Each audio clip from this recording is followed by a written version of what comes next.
ចាំបានទេពីងមៀងមេធ្លាប់សន្យាហេតុនួយពេលនេះស្រស់ជីវ៉ាមកប្រាប់បងថា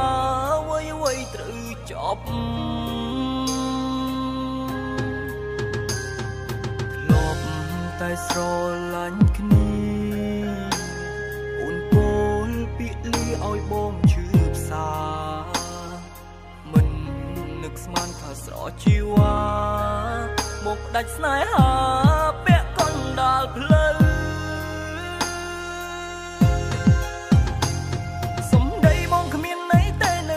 ពេលនេះអូនរើបំរាំងទៅនៅក្បែរគេទុកឲ្យបងឈឺចាប់ឥតលហើយក៏ព្រោះតែគេនោះមានជាងប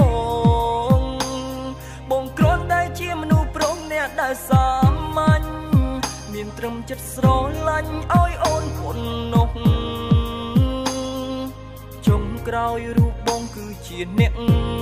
ខំវ័យទាំងអស់មនុស្សដែលខំស្មោះគ្មានន័យ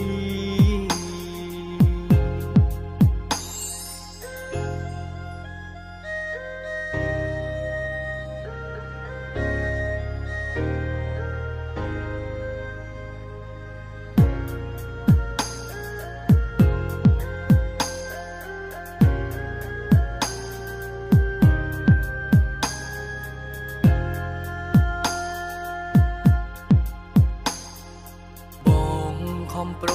គល់ចិត្តទាំងស្នេហ៍ស្មោះពិតជូនអូនតែអ្វីដែលអូនបានតបស្នងបែរទុកឲ្យបងឈឺចាប់ម្នាក់ឯងសំដីបងគ្មានន័យទេនៅក្នុងពេលនេះអូនរើបំរាំងទៅនៅក្បែរគេចាប់ឥតលហើយក៏ព្រោះតែគេនោះមានជាងបងគ្រាន់តែជាមនុស្សប្រុសអ្នកដែលសាមញ្ញមានត្រឹមចិត្តស្រឡាញ់ឲ្យអូនប៉ុណ្ណោះចុងក្រោយរូបបងគឺជាអ្នក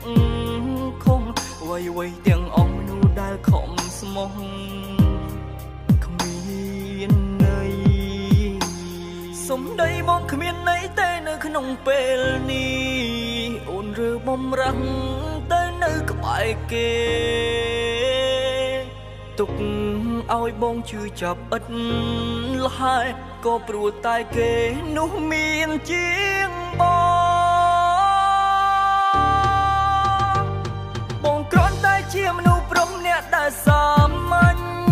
មានត្រឹមចិត្តស្រឡាញ់ឲ្យអូនប៉ុណ្ណោះ